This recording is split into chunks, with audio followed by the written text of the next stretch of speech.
आदरणीय महाकाल की नगरी के सभी परिवारजन, इतनी बड़ी भरी गर्मी में इतनी बड़ी तादाद में आप सब यहाँ उपस्थित है। नजारा बता रहा है कि वक्त बदलने वाला है।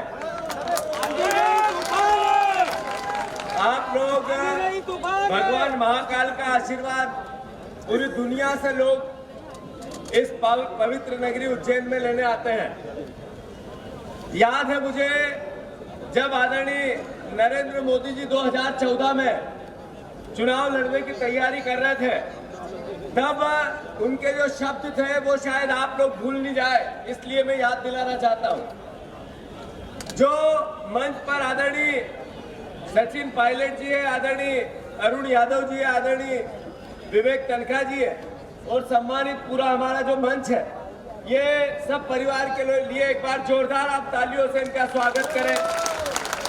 साथियों, देश के प्रधानमंत्री ने 14 में देश के सामने जो सपने दिखाए आमजन को, परिवारजन को, देशवासियों को, उन्होंने भ्रष्टाचार रहित देश बनाने की बात कही, उन्होंने काले धन की बात कही, स्विस बैंक की बात कही, उन्होंने 15 लाख की बात कही, उन्होंने महंगाई के खिलाफ अलग जगाने की बात कही, उन्होंने किसानों को डबल इनकम की बात कही, 2 करोड़ रोजगार की बात कही, उन्होंने गंगा की सफाई की बात कही, चाइना को लाल आग की बात कही। याद है या भूल गए?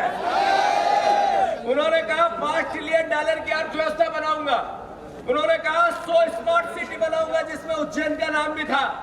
उन्होंने कहा डॉलर के मुकाबले रुपये को मजबूत करूंगा। याद है या नहीं है? 10 साल चले गए, 10 साल देश की जनता ने उन पे भरोसा किया। उन्होंने नोटबंदी की और कहा जिस चौराहे पे खड़ा करो, अगर मेरी नियत में खोट हो तो मैं सजा पाने को तैयार हूं। देश ने उनका साथ दिया, उनका साथ दिया। भीषण बेरोजगारी थी, अपने बच्चों को बेरोजगार रखा लोगों ने, पर नरेंद्र मोदी जी का सहयोग किया। उन्होंने ताली बजवाई कोविड में, आरती उतरवाई, मोबाइल की लाइट जलवाई। याद है या भूल गए? उन्होंने उनके लिए लोगों का समर्पण कितना था, उनके भक्तों का कितना था। 500 रुपए में भी पेट्रोल लेना पड़े तो भी मोदी को चुनेंगे। सुनते हैं हम वीडियो में। उनके प्रति आकर्षण, उनके प्रति 40 शहीद शहादत हो गई। पुलवामा में आज तक पता नहीं चला किन कारणों से वो शहादत हुई, उस पर लोगों ने सवाल किए। तो बीजेपी के लोग कहने लगे, नरेंद्र मोदी कहने लगे, बड़े बड़े नेता बोलने लगे, सेना की भावना के विरोध में सवाल कैसे? उन 40 शहीदों की शहादत का आज तक पता नहीं चला। साथियों, जो सवाल खड़े करने के खिलाफ पूरी बीजेपी एकजुट हुई, मैं अनुरोध करना चाहता हूं कि इतने दिनों में हुआ क्या। लोगों ने जो उन्होंने कहा उस पर भरोसा किया, 10 साल तक उनके प्रति समर्पित रहे, पर देश के हाल क्या है ये याद रखना चाहिए, बताना चाहिए, मुंह में जबान लानी चाहिए। आप लोग जगह जगह जहां जाते हो, हमारे मालवा में कहावत है, मुजोरी करो, बोलते आना चाहिए, सवाल जवाब, पर तर्क से, कुतर्क से नहीं। मैं अनुरोध करना चाहता हूं, कोरोना में 1 करोड़ से ज्यादा हत्याएं हो गई सरकारी। याद है आप लोगों को?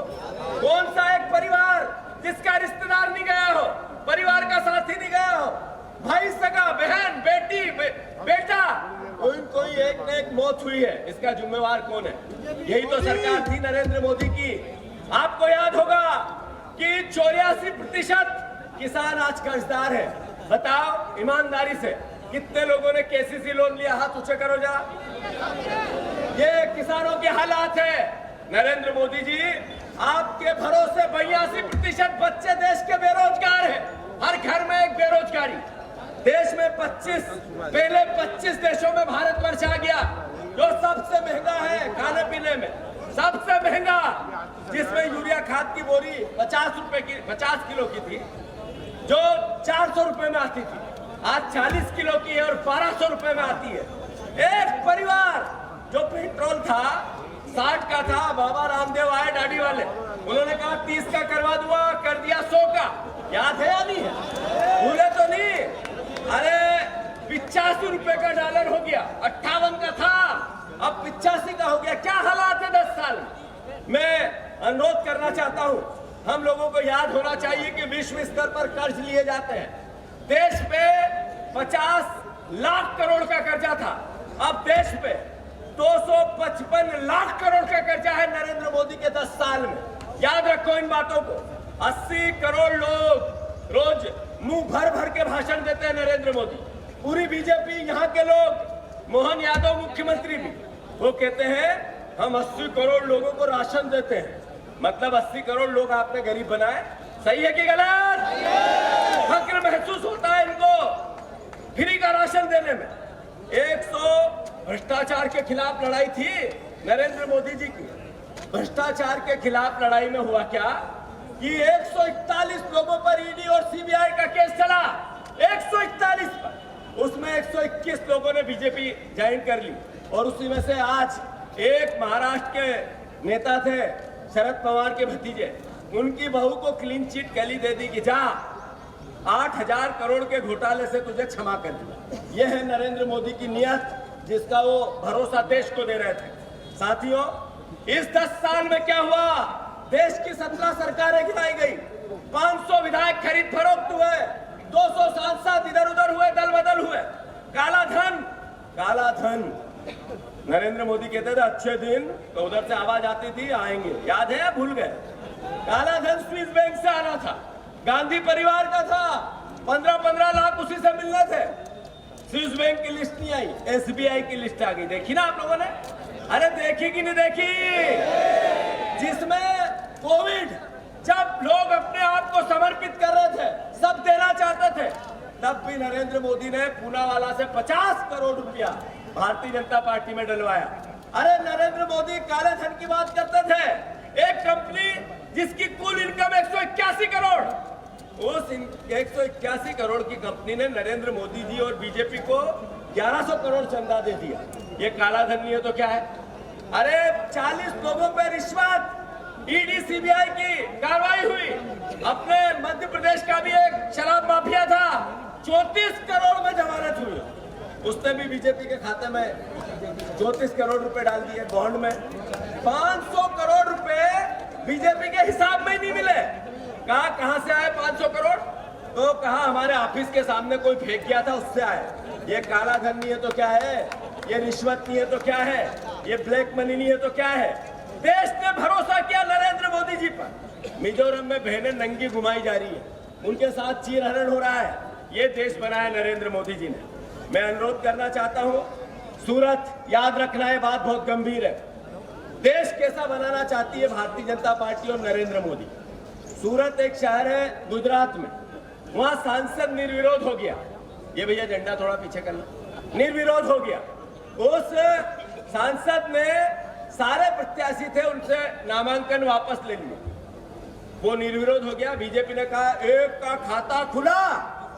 अब उस जनता का क्या दोष है जो वोट से सरकार चुनना चाहती है, वोट से जनप्रतिनिधि चुनना चाहते हैं, जो वोट डालकर अपने मत का अधिकार, अपना मौलिक अधिकार निभाना चाहते हैं? उस जनता की क्या गलती थी? देशवासियों, उज्जैन वासियों, बहुत मर्म की बात है, देश के प्रधानमंत्री देश में आने वाले समय में चुनाव ही नहीं हो, लोकतंत्र का शासन ही नहीं हो, ऐसा देश बनाना चाहते हैं। अरे 75 साल अमृत महोत्सव, ऐसा देश बनाएंगे, वैसा देश बनाएंगे, विश्व में नंबर 1 देश बनाएंगे। देश में विश्व का ग्लोबल नेता है नरेंद्र मोदी। ऐसी बीजेपी भाषा बोलती है, ऐसी बीजेपी भाषा बोलती है। और उस ग्लोबल लीडर ने 75 साल में बहस करवा दी कि संविधान की रक्षा करना है, लोकतंत्र की रक्षा करना है, आरक्षण की रक्षा करना है। बहस क्या है देश में? आरक्षण की रक्षा करना है, मत के अधिकार को बचाना है। अरे ये मीडिया दिन रात मेहनत करती है।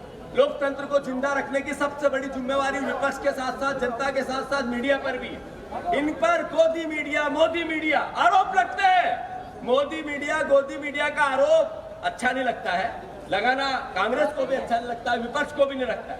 पर सवाल यह है देश कैसा बना? नरेंद्र मोदी ने हालात कैसे पैदा कर दिए? आप देखो कि जिस देश में फ्रीडम नहीं हो बोलने का, लिखने का, संवाद करने का, कमियां बताने का, अरे मीडिया का काम है विपक्ष की कमी भी बताती है, सत्ता पक्ष की बताती है। अभी अनिल फिरोजिया के लिए महेश ने इतनी बातें कही। मीडिया भी कई भूमि घोटाले में विपक्ष के साथ मिलकर इन घोटालों का पर्दाफाश किया। भला किसका हुआ? देश का हुआ, उज्जैन का हुआ। सामने तस्वीर आई, मीडिया के फ्रीडम पर पहरे लगने लगे। ऐसा देश बनाना चाहते हैं नरेंद्र मोदी। मैं इतना ही कहना चाहता हूं कि कांग्रेस पार्टी ने निर्णय लिया है 5 न्याय का। याद रखना, ये वीडियो सब जगह जाना चाहिए। कांग्रेस पार्टी इस भावना को अच्छे से समझती है कि इस देश की आधी आबादी है, जब तक वो आर्थिक ताकतवर नहीं होगी, आत्मनिर्भर नहीं होगी, तो फिर देश आत्मनिर्भर नहीं हो सकता है। हम सब बहनों को जो गरीब है 8,500 रुपया, 8,500 रुपया एक साल में 1 लाख रुपया हर बहन के खाते में डालेंगे। याद रखना आपको।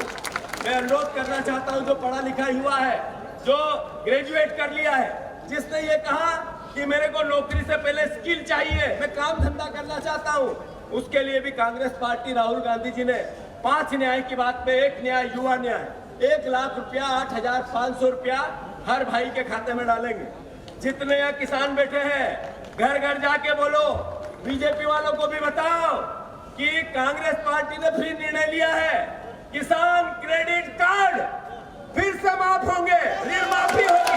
याद रखो, घर घर बताओ, सबके ऋण माफी 13 मई, और बीजेपी किसान ऋण माफी। याद रख लेना, ये घर घर बताना है, बहुत जरूरी बात है। ये 3,000 रुपए की लड़ाई जब हम लड़ते थे तो आप सुनते थे या नहीं सुनते थे? अरे बोल के बताओ भैया, 3,000 का गला फट गया था। जो 3,000 रुपए गेहूं जिसको फिर बेचना हो, अभी तो 2250 किया, 5 लाख कुंटल गेहूं खरीदा, 5 लाख मेट्रिक टन गेहूं इस सरकार ने खरीदा ही नहीं, और गेहूं 2200 से ऊपर बिकेगा ही नहीं। बहनों के साथ 3,000 का धोखा शिवराज जी और मोहन भैया ने किया ही है। मैं मानता हूं कि 3,000 गेहूं जिसको बेचना है, बिना कहे पार्टी चाहे जो हो, पर सरकार पंजे की हो, सांसद महेश परमार हो। याद रखना। अंत में इतना ही कहना चाहता हूं कि सचिन पायलट जी एक ऐसे नेता है जो पूरे देश में युवा इनसे आकर्षित होते हैं।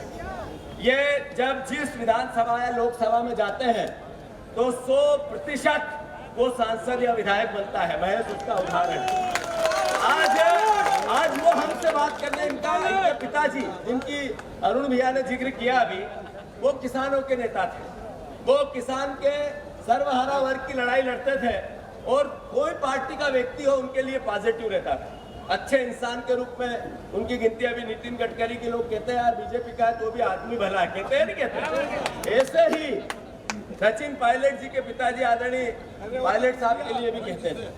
ये आपसे अपील करने आए हैं, जो किसान है, जो परिवार का साथी खेतीहर है, जो अपने बच्चों को खेती से लखपति बनाना चाहता है, अरबपति, करोड़पति बनाना चाहता, एक किसान का बेटा आपके बीच में अपील करने आया। उनके सम्मान को रखना है हमें। और अंत में अनिल फिरोजा जी को मैं एक दिन कह गया था अपने काचरोद में, तो उन्होंने कहा, मैंने सुना ये कर दूंगा, वो कर दूंगा, वो कर दूंगा। अरे भैया, आप मेरा उज्जैन का कुछ नहीं कर सके। उज्जैन का, अच्छा इतना बताओ, मैं जो झूठ बोले उसको भोलेनाथ की सौगंध है। अनिल फिरोजा सांसद बना, उसके बाद कितने लोगों से मिला? हाथ ऊंचे करो। अच्छा चलो, आपसे नहीं मिला कोई बात नहीं, आपके गांव में तो आया होगा। अच्छा चलो, आपके गांव में भी नहीं आया, कोई बात नहीं। अरे मौत मैयत में तो आया होगा। अच्छा, मौत मैयत में भी नहीं आया, शादी में तो आया होगा। वो तेरी कहीं भी, चलो सांसद है, बड़ा पद था, ये सब माफ कर देना उनको। आप, अच्छा तुम्हारा गांव में कहीं का 50 करोड़ रुपया 5 साल में मिला, तो कहीं 1-2 लाख तो दिया होगा, वो भी नहीं दिए। अच्छा चलो कोई बात नहीं, ये पत्रकारों से पूछना चाहता हूँ। पत्रकार भाइयों, ये यहाँ तो इनने फेल कर दिया इनको। अब मैं आपसे, आपकी लेखनी में दिखना चाहिए, अनिल फिरोजा ने उज्जैन के विकास के लिए कितने प्रश्न लगाए, कितनी बार खड़े होके लोकसभा में उज्जैन के भ्रष्टाचार की बात, उन्होंने कितनी बार यहाँ जो झगड़ा चल रहा था, जो सीएस की जमीन का, उसको लेके कुछ लोकसभा में प्रश्न चिन्ह लगाए क्या? उन्होंने ऐसा क्या काम किया कि एक जनप्रतिनिधि का दायित्व उन्होंने निभाया हो तो आप जिक्र करना उसको, और अगर नहीं निभाया हो तो लोकतंत्र बचाना है, आपकी लेखनी को बचाना है, आपके संवाद को बचाना है। आप हमें क्रिटिसिज्म करो तो हम आपके सुने, आपका सम्मान रखें, ऐसा देश बनाना है। इसलिए सही का साथ आप भी दो। अंत में मुख्यमंत्री जी का अपना गृह क्षेत्र है। मोहन यादव जी हर हफ्ते यहाँ आते हैं, चाय पीते हैं, पान खाते हैं, कहीं किसी के यहाँ रात को चले जाते हैं, अच्छी बात है। और ये भी अच्छी बात है कि जिस शहर का मुख्यमंत्री होता है उस शहर को भी गौरव होता है। इसमें किसी प्रकार का कोई हम नेगेटिव बात करें ठीक नहीं है। पर मोहन यादव जी, आप यहाँ के मुख्यमंत्री है तो यहाँ शराब माफिया बेखौफ क्यों घूम रहा है, उसकी लगाम क्यों छूट गई? इसका उत्तर तो प्रदेश की और उज्जैन की जनता मांगती है। वो है शराब माफिया मोहन यादव जी, ये भू माफिया उज्जैन से इंदौर पहुंच गया, वहां पे भी काम चल रहा है। आप यहाँ मुख्यमंत्री हो तो ये भू माफियाओं की लगाम क्यों छूट गई, इसका उत्तर दो। अरे आपको बताना पड़ेगा कि आप यहाँ मुख्यमंत्री हो। मुख्यमंत्री क्या होता है बताऊं? सिर्फ आदमी को औरत और औरत को आदमी नहीं बना सकता है, बाकी सब काम कर सकता है, याद रखिए।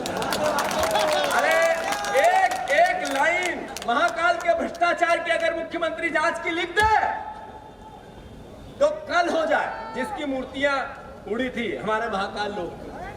मैं अनुरोध करता हूं मोहन यादव जी, आप मुख्यमंत्री बने, आपको विधायकों ने नहीं चुना, आपको जनता ने भी नहीं चुना, आपको पर्ची ने, मोदी जी की पर्ची ने चुना। तो मैं अनुरोध करता हूं कि महाकाल लोग की आप जांच क्यों नहीं कराते, अब भ्रष्टाचार की जांच क्यों नहीं कराते? क्या कारण है कि उज्जैन के आप गृह मंत्री भी प्रदेश के हो, बीजेपी के सरपंच की उसकी पत्नी की हत्या हो गई, अपराध बेखौफ है, अपराधी बेखौफ है। इसलिए मुख्यमंत्री से सवाल बनते हैं या नहीं बनते हैं? अरे बनते हैं कि नहीं बनते हैं? और मैं, चेतन छोटा भाई है मेरा, मैं सभी जितने चुनाव लड़े हो, चाहे मुरली मोरवाल जी हो, चाहे हमारी माया भाभी हो, चाहे हमारे दिलीप भैया वहां से चुनाव लड़ रहे हो, चाहे ये दो है ना, दो लोग उधर गए हैं, इनको खुद को पता नहीं है कि हम क्यों गए हैं। सुनो, इनको खुद को पता नहीं है कि ये क्यों गए हैं। अब वहां जाके हम तो, आओ भाई साहब भी आते तो यहाँ बिठाते सचिन पायलट जी के पास। जब तक मैं अध्यक्ष हूँ ऐसे दोगले लोगों के लिए पार्टी में जगह नहीं है, याद रख लेना, याद रखना। और अंत में महेश, मैं अपना भाई है, परिवार का तेज है, बहुत शार्प है, पर ऐसा व्यक्ति जो नेतृत्व करने वाला है, जिसमें क्षमता है अपनी बात कहने की, लड़ने की। अभी महापौर के चुनाव जीता था, प्रशासन ने हराया, यही मोहन यादव उसमें अभियुक्त है। सही है कि गलत?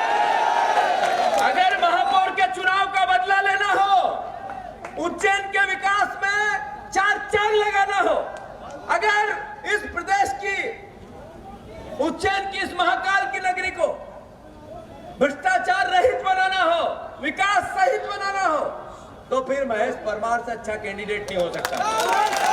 मैं अनुरोध कर रहा हूं कि महेश परमार घर घर नहीं जा सकता। अपनी 5 गारंटियां लेके आपको एक एक घर जाना पड़ेगा, तैयार हो कि नहीं हो? भारत माता की जय, जय महाकाल राजा।